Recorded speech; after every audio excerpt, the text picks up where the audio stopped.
মৃত ব্যক্তির জন্য আমরা যে আমলগুলো করলে তাদের কবরে পৌঁছাবে, তাদের আমলনামা যুক্ত হবে, এর মধ্যে থেকে দোয়া এবং দান এই দুইটার পরে কোনো তেমন দ্বিমত নাই। সমস্ত উলামা একরামই একমত, সবচেয়ে বেশি মৃত ব্যক্তির জন্য উপকার হবে কোন জিনিসটা? দোয়ার চাইতে উপকারী কিছু নাই।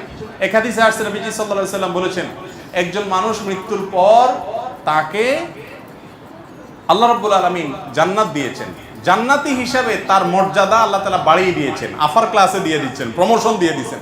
সে বলে যে আমাকে উপরের ক্লাসে জান্নাত দেওয়া হলো, ব্যাপার কি? মানুষ মরার পরে তো কোনো আমলের সুযোগ নাই, আমি তো কোনো আমল করি না যে আমাকে ক্লাস উন্নতি করে দেওয়া হলো, এটা কেন হলো, মানে এই সুবিধা আমি কিভাবে পাইলাম, আমি জানতে চাইবে। তখন আল্লাহ তাআলার তরফ থেকে তাকে বলা হবে, এটা তোমার দুনিয়াতে রেখে যাওয়া সন্তানরা তোমার জন্য যে দোয়া করেছে, সেই দোয়ার কারণে তোমার মর্যাদা বৃদ্ধি করে দেওয়া হয়েছে।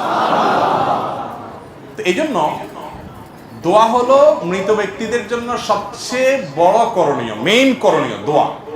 চোখের পানি ফেলে দোয়া করা, আল্লাহ আমার বাবাকে, আমার মাকে, আমার ভাইকে, যে চলে গেছে দুনিয়া থেকে, আল্লাহ আপনি তাকে মাফ করে দিন, আল্লাহ তাকে আপনি ক্ষমা করে দিন, তার অনেক ভুল ত্রুটি ছিল, আল্লাহ আপনি আহকামুল হাকিমিন আরহামুর রাহিমিন, আপনি মাফ করে দেন, আল্লাহ তাকে আপনি জান্নাতুল ফিরদাউসে জায়গা দেন, আল্লাহ তার ভুল ত্রুটি মাফ করেন। এভাবে চোখের পানি ফেলে আপনি দোয়া করবেন। এটা হলো মুর্দার জন্য সবচেয়ে বেশি উপকারী কাজ, সবচেয়ে বেশি উপকারী কাজ, এটা করবেন। খবরদার টাকা ভাড়ায় টাকা দিয়া হুজুর রাইখা দোয়া করাবেন। মৃত ব্যক্তির জন্য দোয়া নিজে করবেন বা ওলামাদের কাছে দোয়া চাইবেন, হুজুর দোয়া করেন, এটা ঠিক আছে। কিন্তু দোয়া করা এক জিনিস, দোয়া চাওয়া এক জিনিস, আর দোয়া করানো কিন্তু আরেক জিনিস। দোয়া করতে পয়সা লাগে না, চাইতেও, কিন্তু করাইতে কি কি লাগে? আগরবাতি লাগবে, আপনার মিষ্টির প্যাকেট লাগবে, হুজুরের হাদিয়া লাগবে, এটা বাজেট লাগবে, তাই না? মৃত ব্যক্তির জন্য দোয়া করাইয়া বিনিময় দিয়া দোয়া করাবেন, এটা জায়েজ, এটা করাবেন না। তো মৃত ব্যক্তির জন্য দোয়া করবে, এটা অনেক বেশি উপকারী। নবী করিম সাল্লাল্লাহু আলাইহি সাল্লাম বলেছেন, মানুষ মারা যাওয়ার পরে সব আমল বন্ধ হয়ে যায়, তবে তিনটা আমল খোলা থাকে। এর ভিতরে একটা হলো আও ওয়ালাদুন সালিহ ইয়াদউ লাহ, নেক্সট সন্তান যদি বাপ মার জন্য কি করে? দোয়া করে। এই জন্য তাদের জন্য ক্ষমা প্রার্থনা, ইস্তেগফার এবং দোয়া করবেন, এক।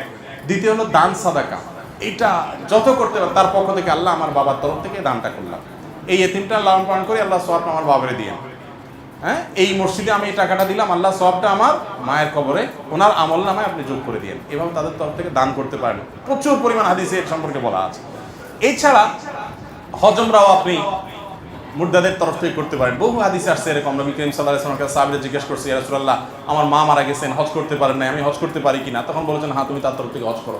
হজমরা মৃত ব্যক্তির তরফ থেকে করা যায়।